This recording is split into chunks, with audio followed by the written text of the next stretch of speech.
तो कल जो क्वेश्चन था उसका सेकेंड पार्ट अभी डिस्कस करता हूँ।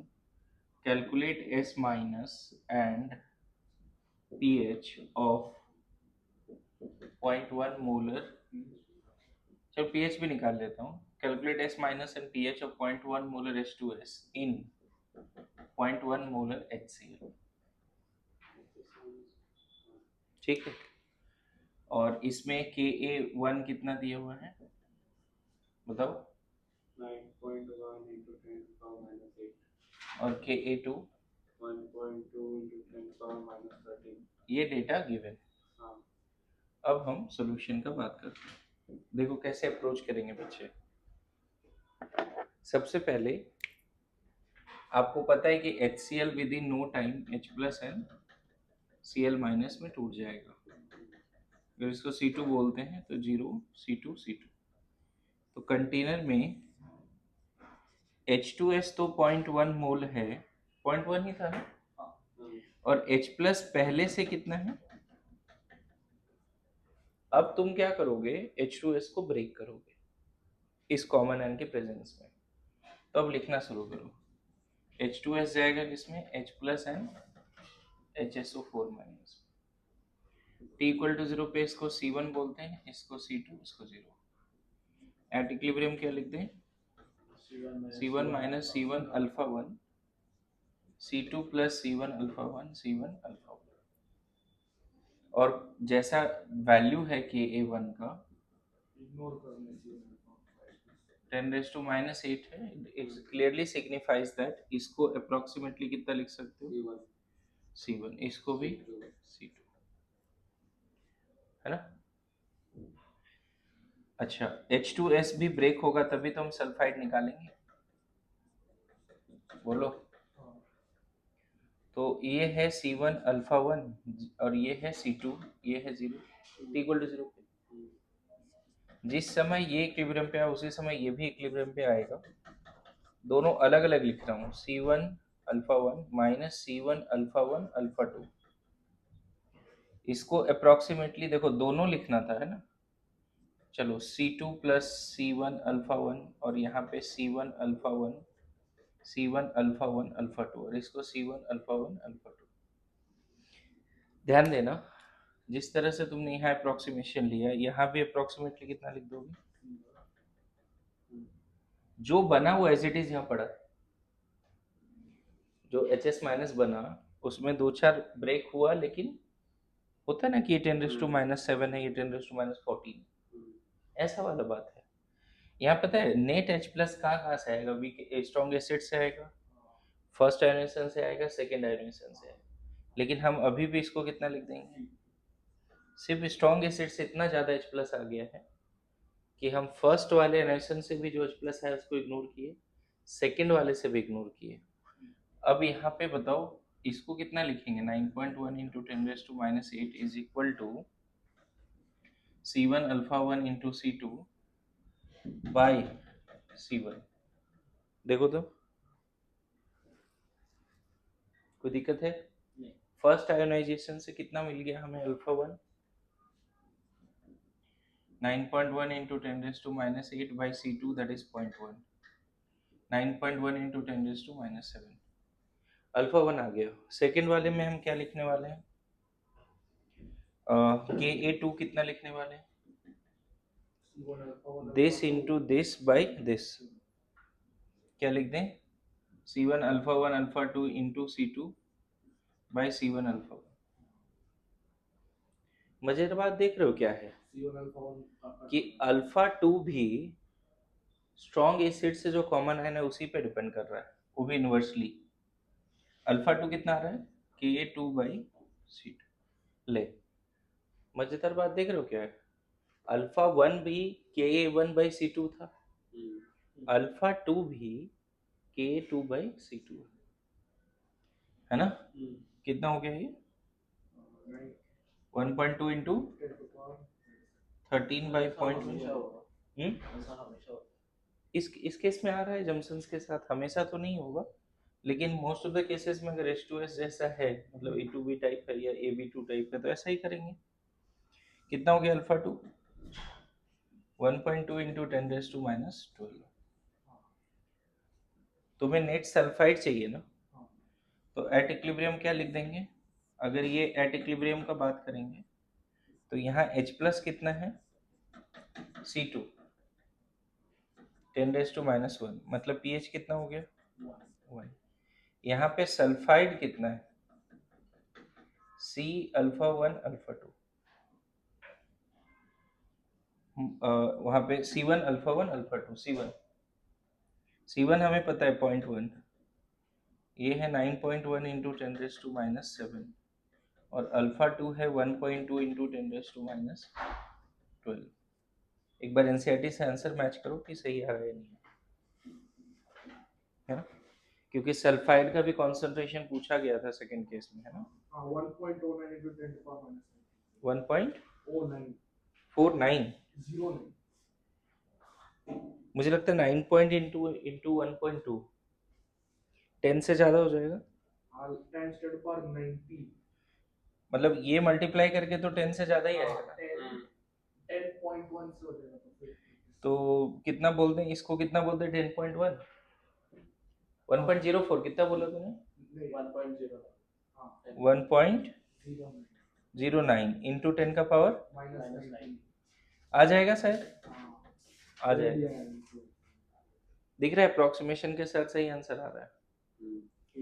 तो मुझे तो पहले ये बताओ बच्चे कि क्यों नहीं ट्राई किया। ठीक है, लास्ट क्लास का क्वेश्चन देख लिया। केस कौन सा है बच्चे, केस 9 या 8? 9। लेक्चर भी लिख लेना, लेक्चर 9 है ना। क्या है, मिक्सचर ऑफ 2 वीक एसिड। एक ही कंटेनर में ना हमने 2 एसिड डाला है, मान लो HA और HB। डेफिनेटली अगर वीक है तो इसके बारे में क्या दिया रहेगा, C1 अल्फा 1 KA1 ऐसे दिया रहेगा, है ना। और इसके बारे में क्या दे रहेगा, C2 अल्फा 2 KA2। दोनों वीक एसिड के बारे में पता है, स्ट्रांग होता था तो सिर्फ कॉन्सेंट्रेशन से काम चल जाता। मान लो क्वेश्चन ऐसा पूछा, 2 एसिड डाल दिया वीक एसिड, इसका पीएच बताओ, 2 वीक एसिड डाल दिया, इसका पीएच बताओ, है कि नहीं, या अदर कुछ भी। दोनों वीक एसिड जब है तो दोनों एक दूसरे के प्रेजेंस में इसका अल्फा 1 इसका अल्फा 2 बताओ, ऐसे सवाल हो सकते हैं। तो आपको क्या करना है, HA को डिसोसिएट करना है H प्लस A माइनस में, और HB को भी डिसोसिएट करना है H प्लस A माइनस में। अभी मैंने जैसा एक्सप्लेन किया बच्चे, फर्स्ट आयोनाइजेशन से जो H प्लस आएगा, मतलब फर्स्ट वीक एसिड के आयोनाइजेशन से जो H प्लस आएगा वो सेकेंड वीक एसिड के आयोनाइजेशन को सप्रेस करेगा एंड वाइस वर्सा। तो हम मानते हैं कि सेपरेशन वगैरह सब हो चुका है, सारे सेपरेशन हो चुके हैं, और उसके बाद इसका डिसोसिएशन कितना है, अल्फा 1। तो C1 माइनस C1 अल्फा 1 लिखोगे, और यहाँ पर भी एट इक्विलिब्रियम क्या लिखोगे, C2 माइनस C2 अल्फा 2। लेकिन इससे जो H प्लस आएगा C1 अल्फा 1 सेम कंटेनर में है ना, तो और उससे जो H प्लस आएगा वो सब दोनों सेम सेम दिखेगा, concentration of common and must be same both the places. तो यहाँ कितना, C1 अल्फा 1 C2 अल्फा 2, यहाँ B माइनस लिखो, A माइनस कितना, C1 अल्फा 1, B माइनस कितना, C2 अल्फा 2। तो फर्स्ट वाले से हम क्या लिखेंगे, KA1 इक्वल टू क्या लिख देंगे, this into this by this, क्या लिख दिया, C1 alpha 1 into C1 alpha 1 C2 alpha 2 by C1 minus C1 alpha 1। KA2 कितना लिख देंगे, C1 alpha 1 plus C2 alpha 2 into C2 alpha 2 by C2 minus, है ना। अगर तुम यहाँ एजम्पशन लेते हो कि C1 1 के रिस्पेक्ट में अल्फा बहुत छोटा है, तो C1 कैंसिल हो जाएगा, यहाँ मिलेगा alpha 1 C1 alpha 1 C2 alpha 2, KA क्या मिला, KA1। और यहाँ भी अगर एजम्पशन लेते हो KA2 कितना लिख दोगे, alpha 2 C1 alpha 1 C2 alpha 2 हो जाएगा। यहाँ से डिवाइड करके बताओ कितना मिलेगा, Ka1/Ka2 अल्फा 1/अल्फा 2 हो गया। नहीं पता है, किसी अल्फा 1 को अगर यहाँ पुट कर देते हो K1 K2 के टर्म्स में और सॉल्व करते हो तो अल्फा 2 आ जाएगा या अल्फा 1 आ जाएगा, जो स्टैंडर्ड रिजल्ट भी है। मैं यहाँ पे सॉल्व करके नहीं बता रहा हूँ, लेकिन ऐसे सोचो कि यहाँ से अल्फा 1 का वैल्यू अगर किसी एक में पुट कर देते तो क्या मिल जाएगा। अगर अल्फा 1 का वैल्यू यहाँ पुट कर देते हो तो अल्फा 2 मिल जाएगा। जैसे मान लेते हैं यहाँ से अल्फा 1 कितना लिख देंगे, K1/K2 इंटू अल्फा 2। इसको फर्स्ट में ही पुट करो, चलो फर्स्ट में नहीं, चलो सेकंड में पुट करते हैं यहाँ पर। अच्छा इसमें पुट करेंगे तो 2 बार पुट करना पड़ेगा ना, यहाँ और यहाँ, और इसमें भी 2 बार करना पड़ेगा, लेकिन एक बाहर एक बार अंदर। ठीक है, तो सेकंड में कर लेते हैं, चलो ना। K2 कितना मिल जाएगा, अल्फा 2 हाँ यहाँ एक ही बार पुट करना पड़ेगा, sorry, alpha 2 C1 into Ka1/K2 alpha 2 plus C2 alpha 2 हो गया। बताओ, अगर तुम देखो सही से तो अल्फा 2 हर जगह पे कॉमन है नहीं, तो अल्फा 2 यहाँ से बाहर आएगा और यहाँ भी अल्फा 2 है, तो मैं इधर लिख देता हूँ अल्फा 2 का स्क्वायर हो जाएगा। और यहाँ क्या क्या बचेगा, C1 Ka1 plus C2 Ka2 upon Ka2 is equal to Ka2। देखो तो, नहीं, अब इसको उधर मल्टीप्लाई करो, इसको डिवाइड करो और अंडर रूट भी ले लो, तो मिल जाएगा Ka2 divide by under root Ca1 Ka1 C2 Ka2। देखो ये अल्फा 2 का वैल्यू आ गया, दिख रहा है। सिमिलरली अगर इसी तरह से अल्फा 1 निकालोगे तो सिमेट्री से बताओ क्या होगा, K1/C1 K1 प्लस, ये सेम ही रहेगा नीचे, समझे, दोनों मिल गया आपको। अब मुझे बताओ, जब इतना मिल गया है तो नेट H प्लस कितना है, C1 alpha 1 plus C2 alpha 2। Alpha 1 का वैल्यू रखो, अल्फा 2 का वैल्यू रखो, रेशनलाइज कर दो, कितना आएगा पता है इसको सॉल्व करके, C1 K1 प्लस C2, आप रेशनलाइज कर दो, अल्फा 1 यहाँ रख देना वो वाली, और अल्फा 2 भी रख के रेशनलाइज कर देना। तो देखो नेट H प्लस आ गया कि नहीं आ गया, बोलो। क्या किया, इसमें हमने अल्फा 1 का ये वाला वैल्यू यहाँ रखा और अल्फा 2 का ये वाला वैल्यू यहाँ रखा और रेशनलाइज कर दिया, तो नेट H प्लस आ गया, पीएच आ जाएगा, बोलो। अब इतना पहले लिख लो और देखो उसका थोड़ा सा मॉड्यूल में क्या बातें लिखी है वो समझते हैं। मॉड्यूल में ये लिखा है कि अगर फर्स्ट आयोनाइजेशन जो है बहुत स्ट्रॉन्ग एसिड है, मतलब पहला जो एसिड है He अगर बहुत स्ट्रॉन्ग एसिड है तो हम नेट H प्लस इसको ही इग्नोर कर देंगे, केसेस हो गया वही। अगर बहुत स्ट्रॉन्ग एसिड है ना, नहीं पहला वीक, दोनों वीक है, लेकिन पहला वाला बहुत ज्यादा स्ट्रॉन्ग है दूसरे के रिस्पेक्ट में।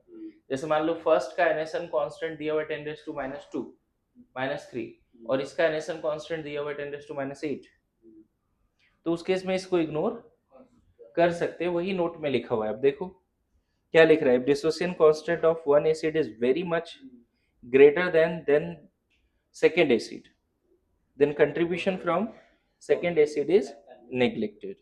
एक और वहां पे नोट में जो पॉइंट लिखा है वो भी लिख लेना कि if water is considered weak acid in the solution of 2 weak acid then H plus कितना होगा, K1C1 plus K2C2 plus KW, याद रख सकते हैं। अगर मान लो HAHB वीक एसिड और वाटर भी वीक एसिड है, तब H प्लस कितना बोल रहे हैं लिखने के लिए, under root Ka1C1 Ka2C2 plus KW। ये कब लिखोगे, नहीं HAHB HAHB एंड वाटर, तीनों को कंसिडर करके। जब पानी का कंपैरेबल हो, पानी का भी H प्लस ठीक ठाक है, दोनों वीक एसिड से भी थोड़ा बहुत H प्लस आया है तभी है। और इसमें हमने क्या बोला अप्रोक्सीमेशन करने के लिए कि अगर एक बहुत स्ट्रॉन्ग एसिड है तब क्या लिख देंगे अप्रोक्सीमेटली C1 Ka1। कब? जब Ka1 बहुत ज्यादा है, ये भी पार्ट याद रखो। C1 अल्फा 1, हाँ C1 अल्फा 1 कब? जब K1 बहुत ज्यादा है K2 से। तो बस केसेस लिख के रख लो, आया नहीं है सवाल लेकिन है, हम लोग पढ़ लेते हैं, ठीक है। देखो केसेस जो सिर्फ एसिड या सिर्फ बेस के जो केसेस थे वो सारे कंप्लीट हो गए। इनफैक्ट एसिड बेस का भी एक केस कंप्लीट हो चुका है। हाँ, strong acid and strong base का एक केस कंप्लीट हो चुका है। समझ गए? क्लियर है? एक बार जस्ट रिकैप कराता हूँ। आयनिक जब शुरू हुआ, क्योंकि अब आगे टॉपिक चेंज होगा, तो बेसिक इंट्रोडक्शन था, है ना। Main acid base and salt, ठीक है। बहुत डिटेल में इस पे बात हुआ है, सारे concept, Arrhenius concept, Bronsted Lowry concept, Lewis concept. Not only this, salt में नॉर्मल सॉल्ट का एग्जांपल आइडेंटिफाई करना, मेन तो यही पार्ट था, नॉर्मल सॉल्ट। इसमें हमने cation anion, cations and anions do not undergo hydrolysis, उसको आइडेंटिफाई किया है। क्या इतना आइडेंटिफाई हुआ है? Cations anions do not undergo, कौन कौन सा कैटायन एनायन था जो हाइड्रोलिसिस नहीं करता था? स्ट्रॉन्ग एसिड का एनायन और स्ट्रॉन्ग बेस का जो मेटल कैटायन था, स्ट्रॉन्ग बेस। तो वो बहुत इंपॉर्टेंट पार्ट है, ये सब आना चाहिए अच्छे से, है ना। उसके बाद हमने पढ़ लिया अबाउट वाटर, ठीक है, वाटर के बारे में पढ़ा। फिर मैंने पीएच एंड पीओएच स्केल, नहीं टॉपिक समझना कैसे कैसे पढ़ रहे हैं। फिर मैंने पढ़ाया आपको पीएच एंड पीएच स्केल हो गया। फिर मैंने ऑसवाल्ड पढ़ाया, ठीक है, ऑसवाल्ड। फिर मैंने पढ़ाया common ion effect, common and odd. In fact यहाँ टॉपिक था फैक्टर्स अफेक्टिंग अल्फा, यहाँ डायरेक्ट कॉमन नहीं था, फैक्टर्स अफेक्टिंग अल्फा। अगर ये सब नहीं आ रहा तो दिक्कत है, ये सब बहुत बेसिक वाला पार्ट है जो आपका बेस क्लियर करता है। हाँ, इसी में बोल सकते हैं कि टाइप्स ऑफ इलेक्ट्रोलाइट, है ना, बेस्ड ऑन सॉल्युबिलिटी बताया, नहीं, highly soluble, insoluble, partially soluble, solubility का इफेक्ट या how common ion and odd ion effect solubility, वो भी क्लियर किया इसी में।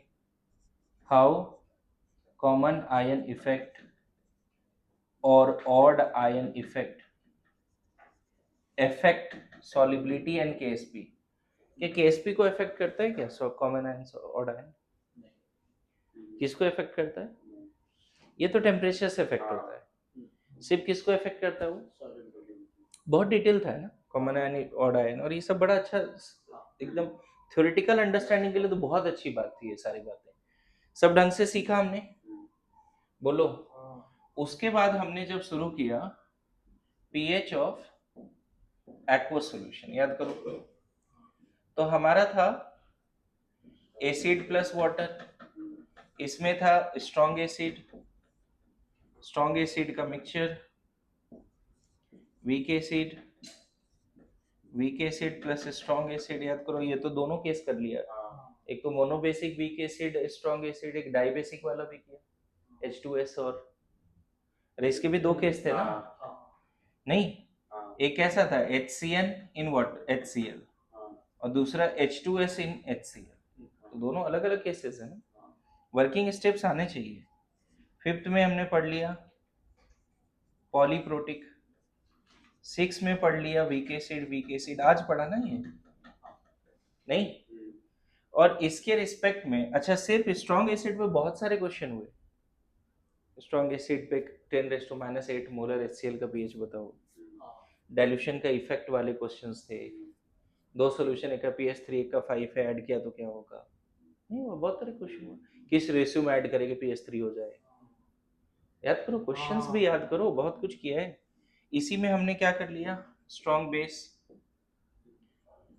बेस का मिक्सचर, मानते हैं कि जो वर्किंग स्टेप इसका है उसका यही है, तो हम मानते हैं कि ये जब हो गया तो ये भी हो गया, weak base plus strong base. इसमें मेनली 4 केस ही बोला करने, इसमें से ज्यादा नहीं बोला करने, ध्यान में है क्या, इतना ही काफी। एंड देन एक केस जो मैंने डिस्कस किया, strong acid plus strong base, इसके 3 केस थे, याद करो, strong acid greater than strong base, strong acid equal to strong base, strong acid less than strong base, इतने सारे केसेस थे। तो इन थ्योरी के साथ, इन सब पे 5-5 क्वेश्चन के साथ ही हम आने वाले टॉपिक को एब्जॉर्ब कर पाएंगे। अगर तुम इसको इग्नोर करके आगे बढ़ते हो तो आयनिक का बेस नहीं बनेगा। You can not ignore all this things. अगर मैं फ्यूचर में बोलूं कि सोडियम कार्बोनेट कैसा सॉल्ट है और नहीं बता पा रहे हो तो गड़बड़ है। स्ट्रॉन्ग बेस और कौन सा कैटायन एनायन का हाइड्रोलिसिस होगा, कार्बोनेट का, समझ गए ना। तो अभी आने वाले समय में हाइड्रोलिसिस वगैरह पढ़ने वाले हैं हम लोग, बफर पढ़ने वाले हैं, तो वो तभी समझ में आएगा ना जब ये वाला बहुत एकदम मजेदार तरीके से चीजें आनी चाहिए। क्लियर है, सब पे 5-5 क्वेश्चन अभी तक का ये था। और इन सब में अब देखो मैं क्या बोल रहा हूँ बच्चे, जब आयनिक खत्म होगा या जब कोई भी चैप्टर खत्म होगा तो at the end of the chapter मेरे को एक पेज और चाहिए, वो पेज कौन सा होगा एक बार बता देता हूँ। इसको हटा दूं, पूरा रिकैप हो रहा है, फ्लैशबैक में जा रहे हो कि कब क्या चला है, कैसे कैसे चला है ना। अब ये जानते हो लिखने का क्या रीजन है, ये लिख के अभी मैं 10 मिनट बर्बाद ही किया हूँ, क्यों लिखा फिर मैं, फ्लो होना चाहिए ना तुम्हारे दिमाग में कि किस तरह से चल रहा है चीजें, ठीक है। तो नाउ यहाँ पे बहुत इंपॉर्टेंट बात हो गया कि जब भी मैं कोई चैप्टर खत्म करूं तो उस चैप्टर के एंड में एक पेज और आपसे उम्मीद करता हूँ, और वो पेज कौन सा है, देखो वो पेज ऐसा है कि आपको लिखना है वहां पे, है ना, जैसे यहाँ लिख दिया इलस्ट्रेशन, है ना, इलस्ट्रेशन बिगनर बॉक्स एक्सरसाइजेस, ठीक है। यहाँ पे लिख दिया questions unable to think in first go, समझ में आ रहा है क्या बोल रहा हूँ, questions unable to think in the first go, clear है बच्चे। अब देखो जैसे मान लो आयनिक का बना रहे हो, आयनिक इक्विलिब्रियम का इलस्ट्रेशन 23 से शुरू हो रहा है, पूरा आयनिक खत्म होगा तो कितने इलस्ट्रेशन है बताओ, लास्ट में बताओ,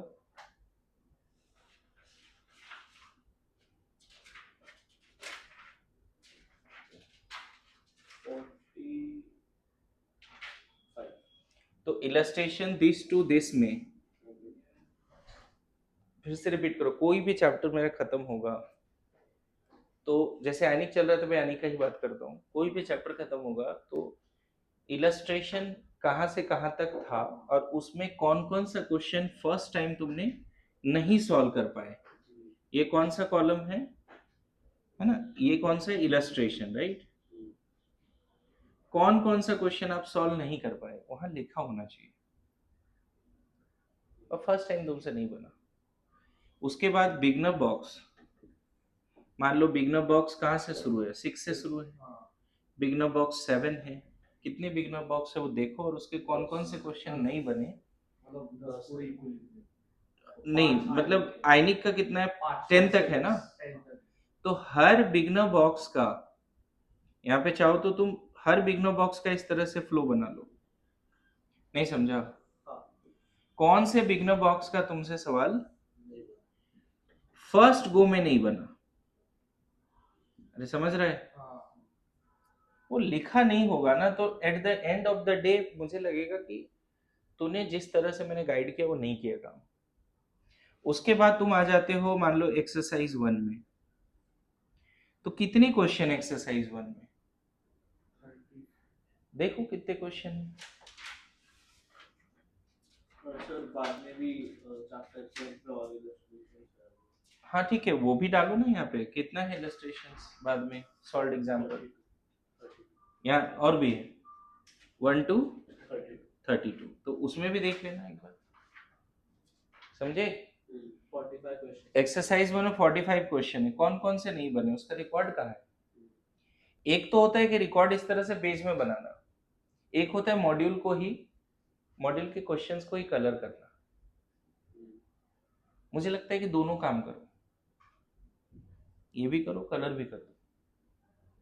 मान लो एक्सरसाइज 2 है, कितने क्वेश्चन है देखो। अगर आपने इस तरह के पेजेस नहीं बनाए ना आयनिक खत्म होने के समय, 34 पता होना चाहिए फर्स्ट टाइम कौन कौन से क्वेश्चन नहीं बने। एक्सरसाइज 3 भी है 16, एक्सरसाइज 4 भी है 4A 4B है 4A एंड एक्सरसाइज 4B। कितने क्वेश्चन है?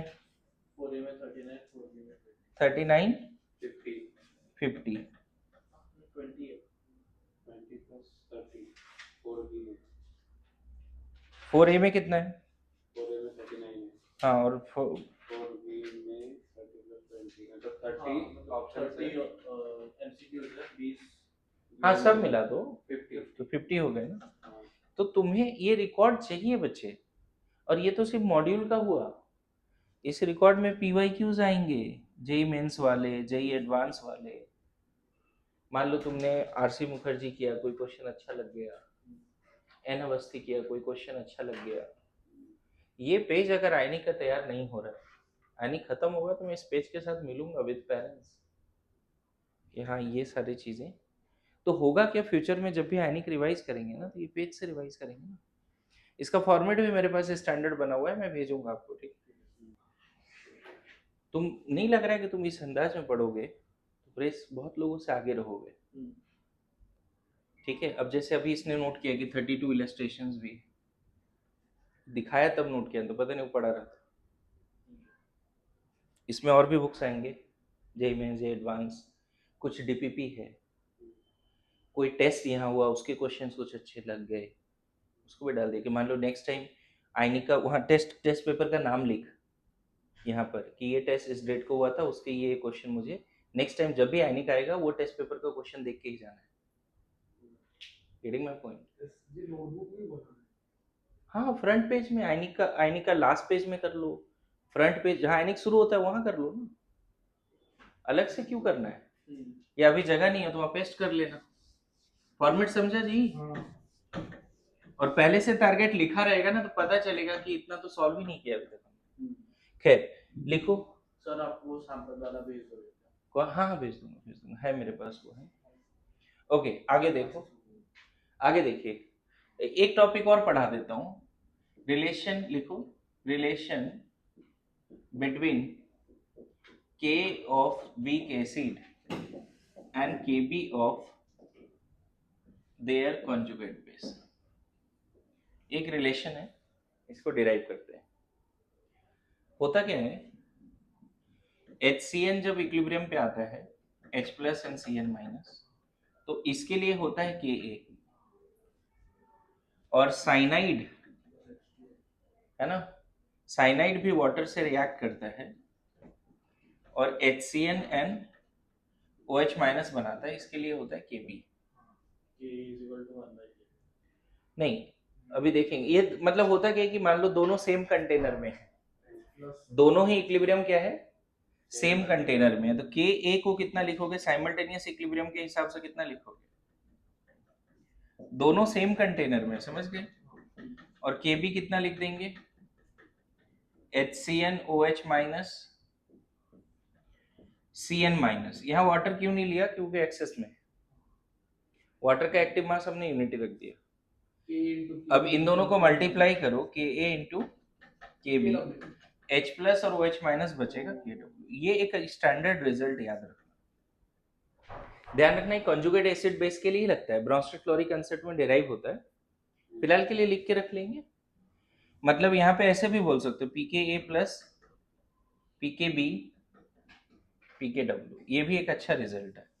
और 25 डिग्री सी पे है तो पी के ए पी के बी इक्वल टू, लेकिन ये ध्यान रखना बच्चे, फिर से बोल रहा हूँ, कंजुगेट एसिड बेस पेयर के लिए अगर मान लो तुमसे पूछा कैलकुलेट के ए ऑफ, एक मिनट, calculate K a of formic acid if K b of HCOO minus is 10⁻⁻8, 10⁻⁶ देखा, जो वीक एसिड का बात कर रहा है उसी का कंजुगेट बेस, कोई और कंजुगेट बेस नहीं।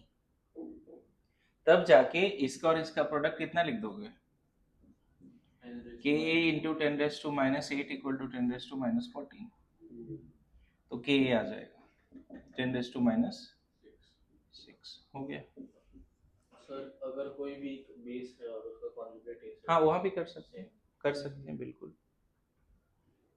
ये वही बात हो गया ना, के बी वीक बेस ही है और उसका कॉन्जुगेट एसिड है। हाँ वही बात हो गया ना, ये वीक बेस है और उसका कॉन्जुगेट एसिड है। ठीक है, ये एज ए स्टैंडर्ड रिजल्ट ले लेना, कभी कभी हम लोग यूज करेंगे। ये कहाँ पढ़ाया जाता है, ब्रोंस्टेड क्लोरिक एसिड में, बट अभी तक मुझे ध्यान है कि मैंने नहीं बताई बात। कहीं पे बताया था रिकॉर्डिंग में भी नहीं ना। रिकॉर्डिंग 3 लेक्चर से ज्यादा नहीं देखने हैं, अब सब इधर चल रहा है एकदम, कोर टीचिंग चल रही है इधर, है ना, उधर देखना भी नहीं है।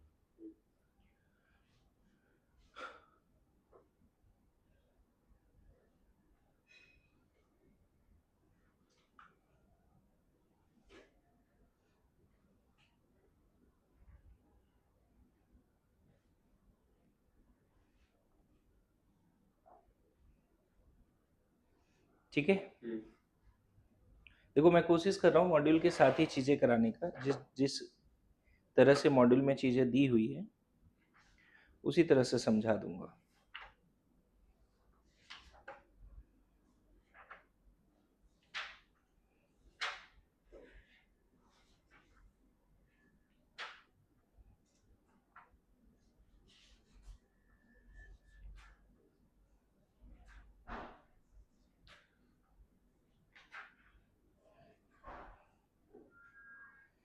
लिखो, हेडिंग दो, pH of mixture of weak acid, pH of acid and base, pH of mixture of acid and base,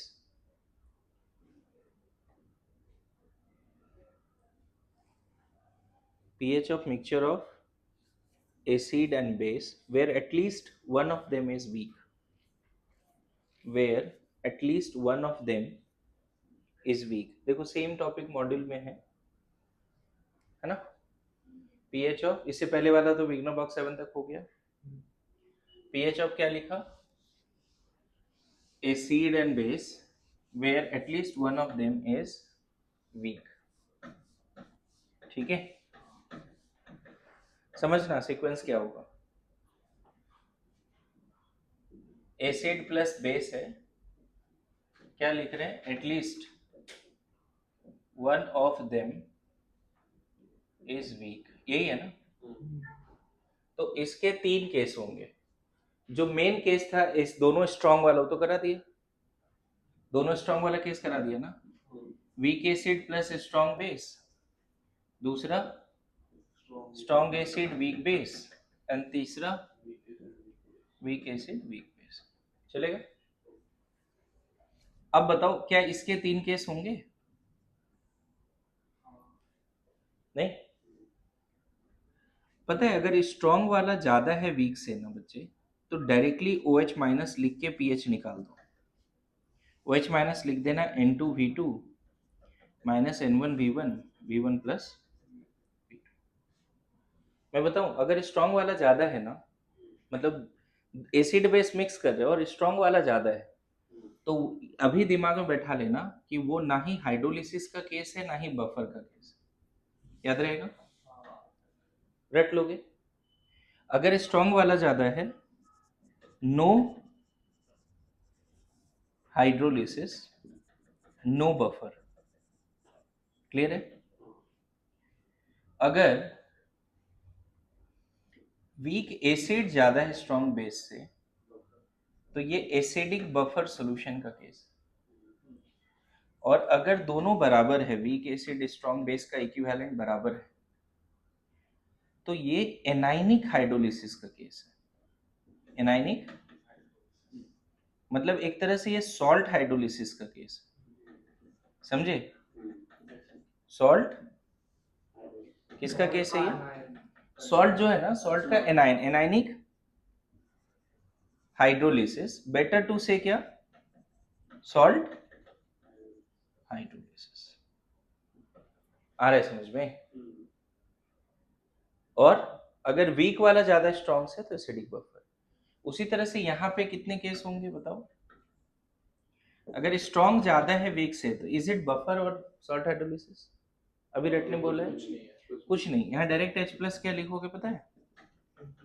N1 V1 N2 V2 V1 plus V2।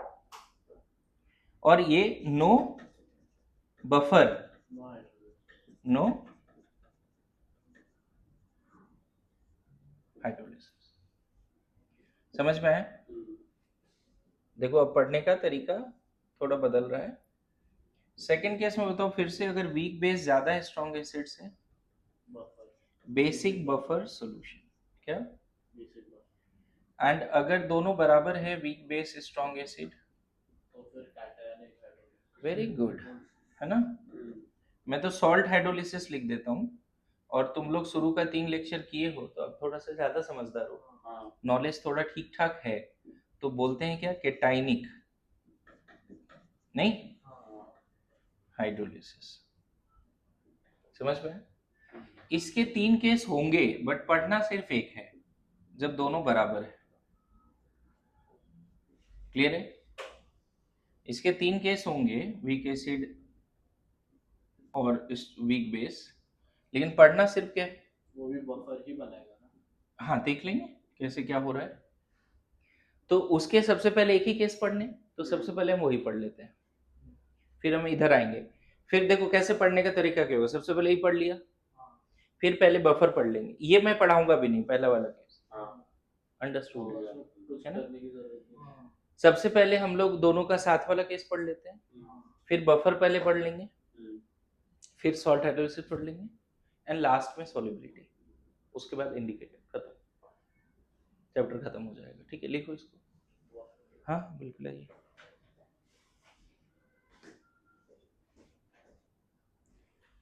जैसे कैसे डिसाइड करते हो कि कोई थॉट आया, उसमें डिस्टर्ब होना है या कूल रहना है? हाउ? कुछ भी। या इसको दूसरे तरीके से बोले कि कुछ चीज चल रहा है दिमाग में, कैसे डिसाइड करते हो कि जो चल रहा है दिमाग में वो रियल है या फेक है? हाउ?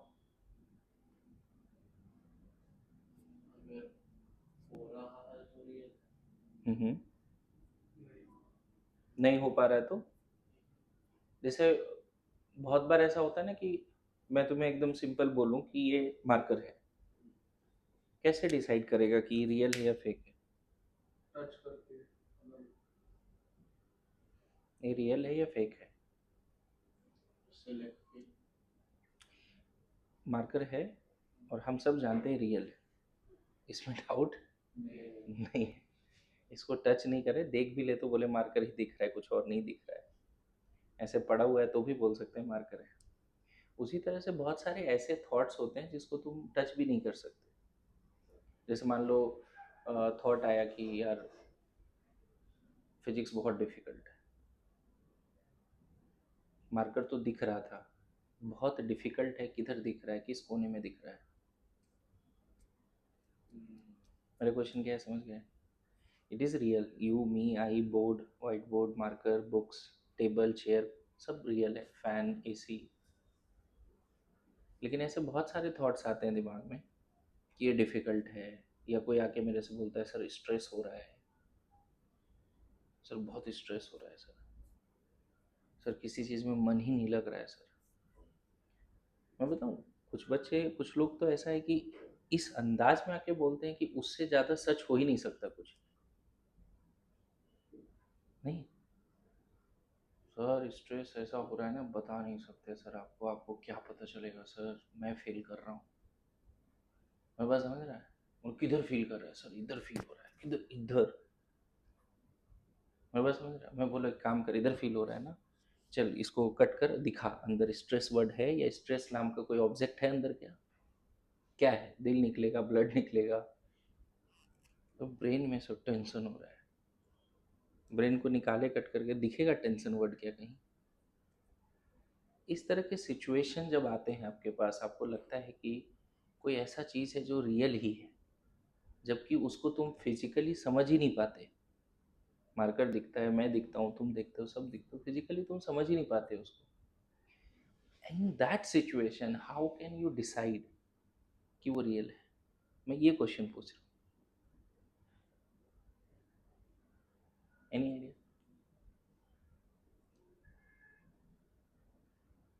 Any idea?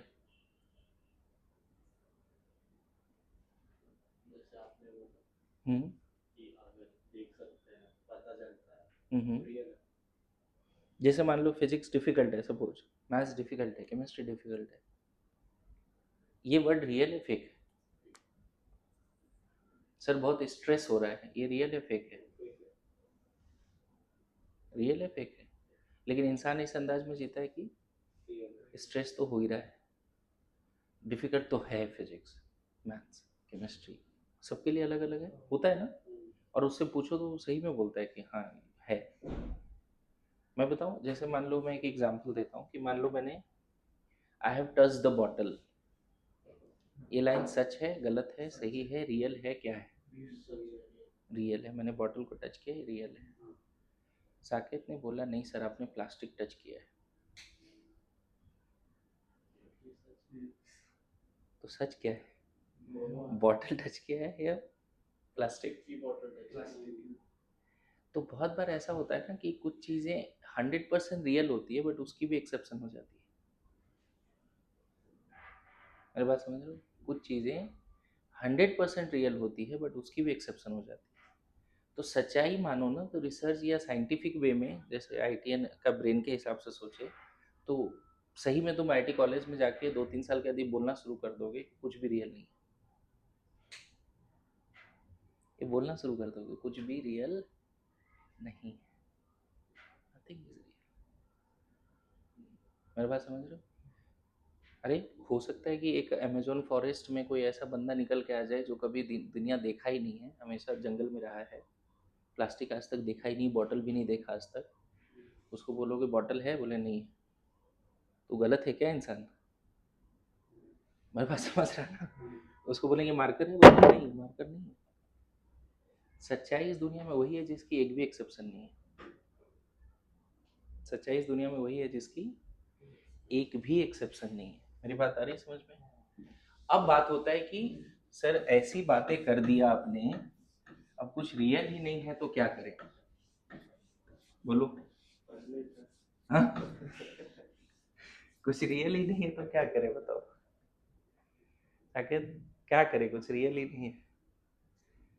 अच्छा एक थॉट आया, मेरा आईटी बॉम्ब में नहीं होगा, रियल है?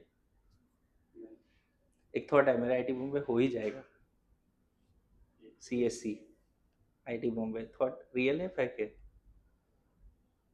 क्या लगता है? अब तक रियल अब तक रियल नहीं है, लेकिन कुछ बच्चे इस अंदाज में जी रहे हैं कि मेरा तो नहीं होगा 100%। मैं बता रहा हूँ, है ना? तुम तीनों में ये बात कॉमन है कि कॉन्फिडेंस है, ये मैं बता दूं, मेरा ऑब्जर्वेशन है, लेकिन उस कॉन्फिडेंस के पीछे हार्डवर्क मिसिंग, अभी भी बोल देता हूँ, क्लियरली बोल देता हूँ। मेरा ऑब्जर्वेशन, पेरेंट्स से बात करके, तुमसे बात करके मुझे समझ में आ जाता है कि तुम इस अंदाज में तो नहीं जी रहे हो, तुम्हारा नहीं, तुम कर लोगे अच्छा, इस अंदाज में जी रहे हो, लेकिन उसके पीछे जो रिक्वायर्ड एफर्ट है वो नहीं है। मेरी बात समझ रहे हो? अब चलो एक क्वेश्चन और करता हूँ ऐसे, जैसे मैं तुम्हें बोलूँ कि मैं तुम्हें 100 CR देता हूँ, लोगे नहीं लोगे? लोगे ना? लेकिन इसके पीछे कुछ मैं चाहता भी हूँ, मेरी बात समझना। मैं ये चाहता हूँ इसके पीछे कि तुम घर से बाहर नहीं निकल सकते, तुम बेड पे पड़े रहोगे, मेरी बात समझ रहे हो? तुम किसी अपने लव्ड वन से मिल नहीं सकते। तो इसमें बहुत सारे केसेस है ना। नहीं, बस ये तीन नहीं होनी चाहिए। अभी बेड पे पड़े रहोगे, सो ही रहो, ऐसा नहीं बोल रहा तुम बीमार है, लेकिन सो ही रहना है हमेशा, पड़े रहना है बेड पे। अकाउंट में 100 CR दे रहा हूँ, ठीक है? तुम कहीं घूमने नहीं जा सकते, अपने लव्ड वन से मिल नहीं सकते। Will you accept this? हाँ, क्यों भाई साहब? 100 CR, वो 100 का कुछ कर ही नहीं सकते। तो इसका मतलब ये बात मानते हो कि तुम्हारे पास जो अभी चीज है वो 100 CR से बहुत ज्यादा है, वो IT से भी ऊपर है जो है अभी तुम्हारे पास, मानते हो नहीं? इसका मतलब तुम्हें खुश रहना पड़ेगा, जो है बहुत कुछ है, अच्छे में अच्छे पेरेंट्स हैं, अच्छा हेल्थ है, मेरे पास समझ रहे हो? You have to be happy and you have to believe कि मेरे पास ना 100 CR से ज़्यादा है, क्योंकि अभी जस्ट तुमने 100 CR का ऑफर ठुकराया है। तो IIT हो ना हो, तुम्हारी खुशी कम नहीं होनी चाहिए, पहले तो ये समझो। इस अंदाज में ज़िंदगी जियोगे ना तो सिलेक्शन होगा। मेरी बात समझा मैं क्या बोल रहा हूँ? मरे मरे रोतलू सा नहीं यार, बहुत कुछ है तुम्हारे पास खुश रहने के लिए और तुम पता नहीं क्या कर रहे हो। Getting my point? तो respect yourself, respect your health, respect your family, है ना? Respect your freedom, that is much bigger than IIT and anything else. मेरी बात समझ रहे हो ना?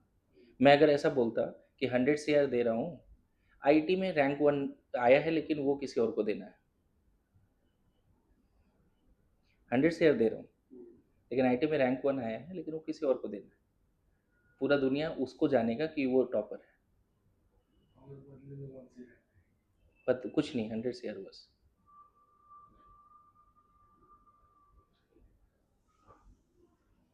ये तो भाई ये बहुत अच्छा है, डील है, ये तो एक्सेप्ट कर ही लो, कोई दिक्कत नहीं है इसमें। क्यों? क्योंकि सर दिमाग हमारे पास है ना, हम हाँ, इसीलिए तो तुम्हें 100 CR मिला ना, तुमने टॉप किया, रैंक भेज दिया तुमने, सीधा सा बात है। नॉलेज तो तुम्हारे पास ही है ना, बस दुनिया वाला ये नहीं जान रहा कि तुमने टॉप किया। अच्छा कॉलेज मिल जाएगा? कुछ नहीं, बस 100 CR, वो भी ठीक है ना सर। बस 100 CR। अरे बेवकूफ, क्या ही करेगा फिर बीटेक करके? मजे करना, दुनिया घूम। 15 साल जितना कमाएगा उतना हमें भी कमाएगा। वही बोल रहा हूँ, ये डील समझ में भी आता है। तो इसका मतलब समझ रहे हो कि उस रैंक 1 से भी ऊपर बहुत कुछ है। कॉलेज भी जाना। अरे वही समझा रहा हूँ, कॉलेज क्यों जाना है? 4 साल पढ़ने के बाद MBA MS करने के बाद जॉब ही चाहिए ना, पैसे चाहिए ना। कॉलेज में भी मस्ती होगी। हाँ तो करना, किसने रोका है? कोई कॉलेज ले ले, 100 CR है, कोई कॉलेज ले ले तू, ऑक्सफोर्ड में चले जा। खरीद ले कॉलेज। तो मेरा कंसर्न यहाँ पे क्या है कि कभी कभी IIT का रैंक 1, लेकिन कुछ बंदे ना, ऐसे बच्चे ऐसे होते हैं कि सारी जिंदगी इस बात से रोते हैं कि मुझे IIT नहीं मिला। उसका एग्जाम्पल मैं भी हूँ अभी, मैं बता दूँ, है ना? खैर वो बात की बात है। तो कुछ कैसे पता चलेगा कि रियल है फेक है? What is the ultimate test of reality? Mindset. अब इसमें देखो, जो प्रॉपर साइंटिफिक लोग हैं, मतलब फिलॉसफी नहीं, मतलब ऐसा कोई नहीं बाबा वाली बातें नहीं, जो साइंटिफिक है उसमें ऐसा बोला जाता है कि वो चीज़ को आप रियल मानो जो कहीं पर डॉक्यूमेंटेड है, जो कहीं पे लिखा हुआ है। और ऐसा नहीं कि तुमने अपने पेज में लिख दिया कि आई विल बी AIR 1, उससे नहीं होगा। वो प्रॉपर गवर्नमेंट ऑफ इंडिया के वेबसाइट पे लिखा हुआ है और वो रिजल्ट के बाद लिखा है। मेरी बात समझ रहे हो, वो रियल है। मतलब ऐसी बातें जो लिखी हुई है, और अगर लिखा हुआ नहीं भी है ना, तब भी पूरा देश मानता है कि यही सही है, पूरा पुणे मानता है ये सही है, तब उसको रियल मानना चाहिए। मतलब दो चार लोग नहीं मानते उसको, पूरा देश, पूरा पुणे, पूरा महाराष्ट्र अगर मानता है या कहीं लिखा है, जैसे कॉन्स्टिट्यूशन में लॉज लिखे हैं, वो रियल है। वहाँ लिखा है ना कि मर्डर करोगे तो सजा होगा, रियल है। Don't dare to do that. मेरी बात समझ रहे हो? जैसे होता है ना कि अ, मान लो तूने फ्लाइट का टिकट करा, 6 बजे सुबह की फ्लाइट है, रात में सो रहे हो तो सपने आ रहे हैं कि मेरा फ्लाइट मिस हो रहा है, लेकिन तुम एयरपोर्ट पे 6 बजे से पहले पहुंच गए, एंट्री ले लिया, तो फ्लाइट तो मिलेगी ही ना। लेकिन अगर 6 बजे लिखा है और तुम 7 बजे जा रहे हो, तो पक्का मिस होगा। मैं उस तरह की बातें कर रहा हूँ, प्रॉपर डॉक्यूमेंटेड होनी चाहिए, ऑफिशियल डॉक्यूमेंट्स होने चाहिए, by government of India, government of Maharashtra, यहाँ के कलेक्टर से। मेरी बात आ रही समझ में? ऐसी बात जो कहीं पे प्रॉपर लिखा है और उसको एक बहुत बड़ा कम्युनिटी मानता है, बहुत बड़ा स्टेट, सिटी, देश मानता है, वही रियल है। अब समझे? फिजिक्स डिफिकल्ट है, कितना लोग मानता है? कहीं लिखा है क्या पूरा सिटी के लोग को बुलवा सकता है तुम कि यहाँ फिजिक्स डिफिकल्ट है? हाँ, देखो, खत्म, सॉर्टेड। मेरा AIR 1 आएगा, कहीं लिखा है अभी? कहीं लिखा है क्या पूरा देश मानता है, पूरा पूरे मानता है? तुम्हारे अपने मम्मी पापा मानते हैं इस बात को भी? कहीं नहीं लिखा है भाई। तो इस तरह की बातों में पढ़ना भी नहीं है। Getting my point? तो what is the ultimate test of reality?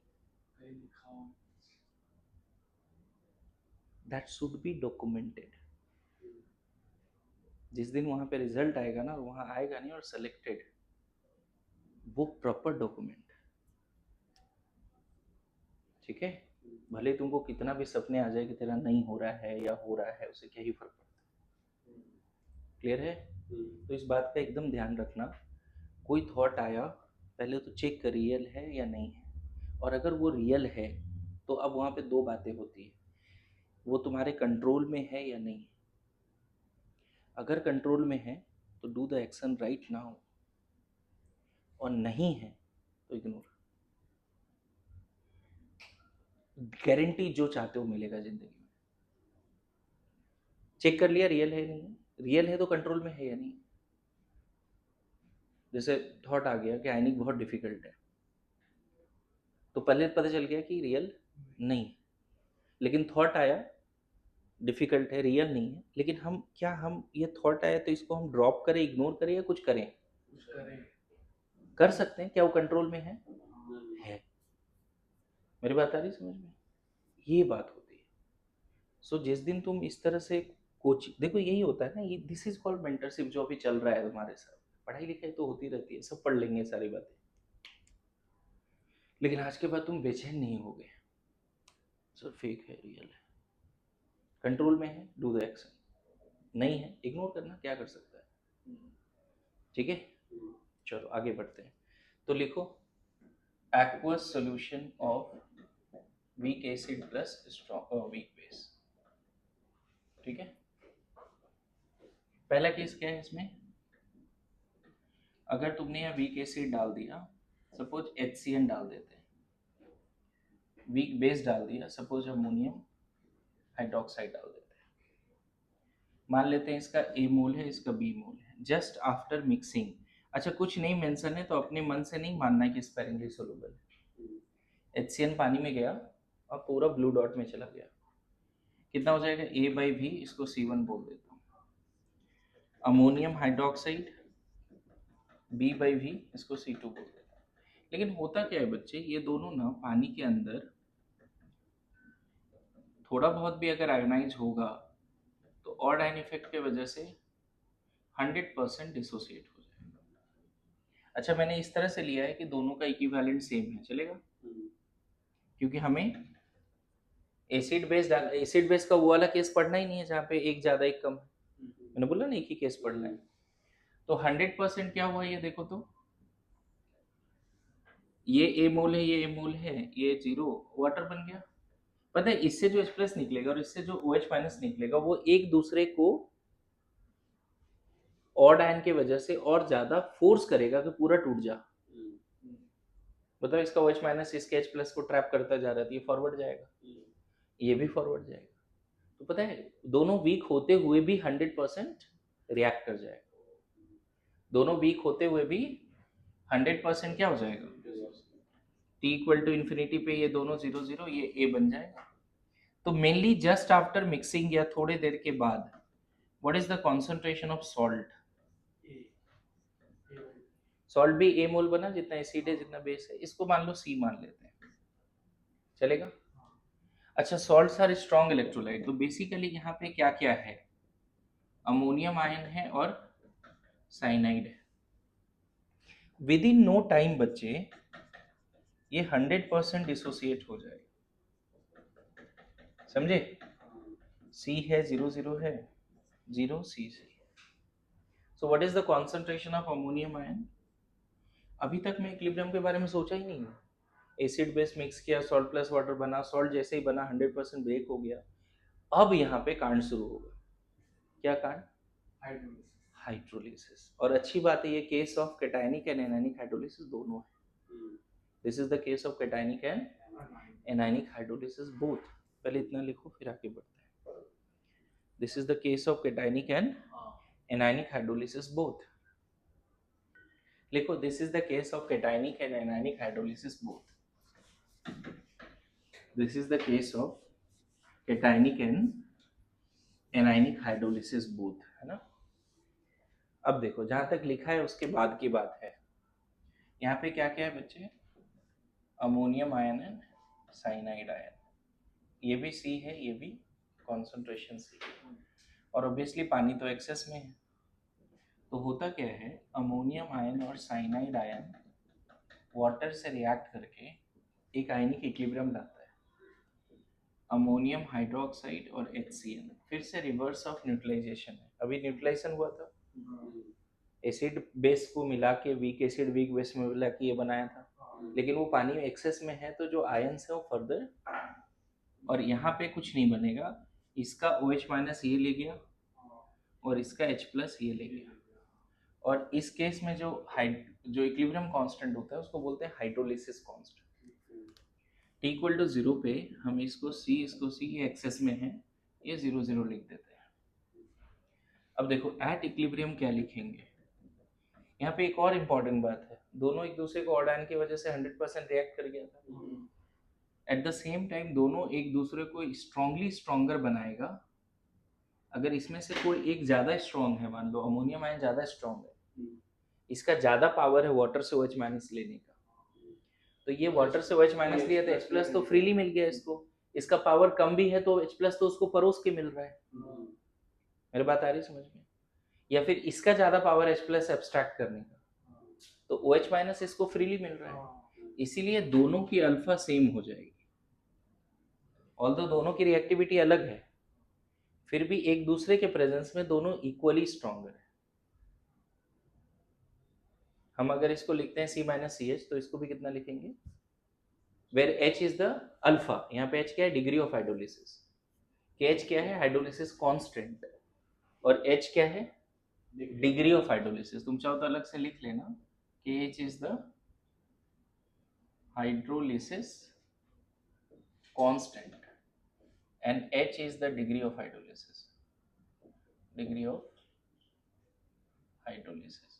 अच्छा क्वेश्चन में और भी चीजें दिया रहेगा, जो वीक एसिड या वीक बेस यूज किया है उसका K भी क्वेश्चन में गिवन हो, जो वीक एसिड तुमने यूज किया उसका Ka गिवन होगा, ये सब गिवन होगा क्वेश्चन, समझ गए?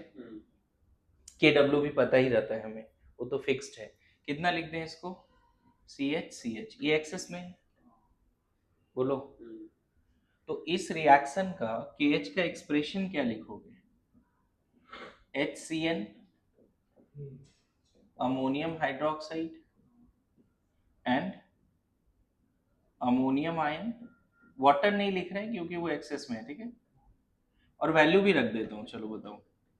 ये इक्वेशन 1 है, इसको मैं ए बोल देता हूँ, या इसको चलो स्मॉल रोमन में लिख देता हूँ, इक्वेशन 1, और वो रोमन में, और इसका वैल्यू लिख देता हूँ कितना है, C H into C H, C minus C H, C minus C H, और इसको हम लिख सकते हैं कितना, h बाई 1 माइनस एच का स्क्वायर, इसको मैं बोल देता हूँ ए, चलेगा। जो इक्वेशन है उसको 1 2 3 से लिख रहे हैं इंग्लिश वाला, जो इस तरह से लिख रहे हैं उसको रोमन में लिख देते हैं, और जो वैल्यू पुट कर रहे हैं उसको ABCD से लिख देते हैं, चलेगा। पता है इस कंटेनर में सिर्फ ये इक्विलिब्रियम नहीं होगा, इस कंटेनर में ये वाला भी इक्विलिब्रियम होगा, ammonium ion and OH minus. और पता है यहाँ डायरेक्ट मैं स्टार्ट से नहीं लिखता हूँ, डायरेक्ट इक्विलिब्रियम पे लिख देता हूँ, ये CH है, ये C माइनस CH है, और ये कुछ X मान लेते हैं। मास्टर इक्विलिब्रियम ये है, और ये इक्विलिब्रियम भी वहां पर है, तो इसको मैं 2 बोल देता हूँ, और इसके जगह पे Kb लिख देता हूँ, ammonium ion, OH minus ion, ammonium hydroxide, ठीक है। इसको बोल देता हूँ 2, और वैल्यू रख देते हैं, चलो कितना रखते हैं, C minus C H into x by C H, इसको बोल देते हैं B, चलेगा। सेम कंटेनर में एक और इक्विलिब्रियम होगा, HCN H प्लस साइनाइड, इसको मैं 3 बोल देता हूँ, और डायरेक्ट इक्विलिब्रियम पे क्या लिख रहा हूँ, एट इक्विलिब्रियम क्या लिख देता हूँ, CH, और ये Y, H प्लस तो कहीं नहीं दिख रहा है ना मास्टर इक्वेशन में, तो H प्लस जो भी रहा होगा फाइनल इक्विलिब्रियम में उसको Y मान लिया, और इसको C minus C H, KB, Ka क्या लिख दूँ, साइनाइड H प्लस HCl, इसको लिख देता हूं मैं 3, चलेगा रोमन में, और वैल्यू पुट करके क्या लिख दूं, C minus C H into y by C H, और इसको लिख देता हूँ C, कर देंगे बाद में करते हैं, अभी उसका जरूरत भी नहीं पड़ेगा, बस लिख के रख दिया। एक और इक्विलिब्रियम साकेत इसी में है, बताओगे कौन सा इक्विलिब्रियम है? वेरी गुड, एक्वस मीडियम में एक इक्विलिब्रियम हमेशा होता है ना। तो लास्ट इक्विलिब्रियम क्या है यहाँ पे, H2O is equilibrium with H plus OH minus, इसको 4 बोल देते हैं, और इसका KW डायरेक्टली लिख देते हैं, H प्लस OH माइनस, इसको बोल देता हूँ D, और वैल्यू हम इसको क्या रखें, इसको Y, इसको X रखें, नहीं इसको बोल देते हैं, सॉरी रोमन में बोलना पड़ेगा ना, इसको 4 बोल देते हैं, और इसको D बोल देते हैं, चलेगा। लिखो इतना जल्दी। ओके, अब ऐसा करो तुम ना, मल्टीप्लाई करो 1 2 3 को, क्या मिलेगा, रोमन वाला 1 2 3 को, रोमन वाले 1 2 3 को मल्टीप्लाई करो। देखो इसको मल्टीप्लाई करना है, इसको मल्टीप्लाई करना है इससे और इससे, इन तीनों को मल्टीप्लाई करना है, पक्का है ना। तो इधर हटा दूं, when you multiplied 1 to 3 you will get, है ना, 1 into 2 into 3, आपको इधर मिलेगा KH KB KA, और राइट हैंड साइड में अगर गौर से देखो तो HCN और HCN cancel, ammonium hydroxide cancel, ammonium ion यहाँ ऊपर है यहाँ नीचे है कैंसिल, साइनाइड यहाँ ऊपर है यहाँ नीचे है कैंसिल, तो यहाँ पे बचा सिर्फ क्या, OH माइनस और यहाँ H प्लस। तो मैं यहाँ पे पहले लिख ही देता हूँ, ये दोनों बचा है, और यूजिंग 4 एंड यूजिंग 4 क्या मिल जाएगा, KH is equal to KW by K a into के बी। तो ये फॉर्मूला रटना है, वीक एसिड वीक बेस जब 100% न्यूट्रलाइज हो जाता है और जो कंजुगेट जो एनायन और कैटायन सॉल्ट का बनता है उसका हाइड्रोलिसिस कांस्टेंट ये है। What is hydrolysis constant? और ये अगर मिल गया तो फ्रॉम ए क्या लिखोगे? From A h by 1 minus H क्या है? अंडर रूट के एच है फ्रॉम ए। और के एच का वैल्यू भी पता है हमें, के W by K a into के बी। बोलो सर तो कोई भी वीक एसिड का कॉन्जुगेट बेस के साथ जो इक्विलिब्रियम बनता है उसका केएच मान लें। वीक एसिड अपने आप ही जस्ट जो लगाया था। नहीं, वो तो वीक एसिड उसी के कंजुगेट बेस का के और के बी का प्रोडक्ट के डब्ल्यू होता है, वो अलग चीज है। यहाँ पे तो अमोनियम और साइनाइड आयन है, सेम एसिड का कंजुगेट बेस नहीं है ना, है ना। अच्छा, ये अप्रोक्सीमेशन अगर ले लिया तब एच इक्वल टू कितना मिल जाएगा? 1 माइनस एच को 1 ले लिया तो डिग्री ऑफ हाइड्रोलिसिस कितना हो जाएगा? ये फॉर्मूला रटना है, ठीक है, ये फॉर्मूला रटना है, ये भी रटना है। डिग्री ऑफ हाइड्रोलिसिस, एक मजेदार बात देख रहे हो, क्या देख रहे हो? डिग्री ऑफ हाइड्रोलिसिस उस सॉल्ट के कैटायन और एनायन के कॉन्सेंट्रेशन पर डिपेंड नहीं करता है। डिग्री ऑफ हाइड्रोलिसिस उस सॉल्ट के कैटायन और एनायन के कॉन्सेंट्रेशन पे डिपेंड नहीं कर रहा है। अब देखो इस पे कैसा क्वेश्चन पूछ सकता हूँ, एकदम बेसिक। हाँ बेसिक क्वेश्चन है यहाँ पे कि यहाँ ऑसवाल्ड डाइल्यूशन लॉ भी नहीं लगेगा। अरे देखो ना, डिग्री ऑफ हाइड्रोलिसिस अल्फा पे ऑसवाल्ड लॉ हमेशा लगता था, यहाँ नहीं लगेगा। यहाँ सिर्फ अल्फा बढ़ेगा, डिग्री ऑफ हाइड्रोलिसिस बढ़ेगा टेम्परेचर से। ये सुनो, और वो भी कह नहीं सकते क्योंकि के डब्ल्यू भी बढ़ेगा, के ए भी बढ़ेगा, के बी भी बढ़ेगा, सब बढ़ेगा ना। सब नहीं बोल सकते ना।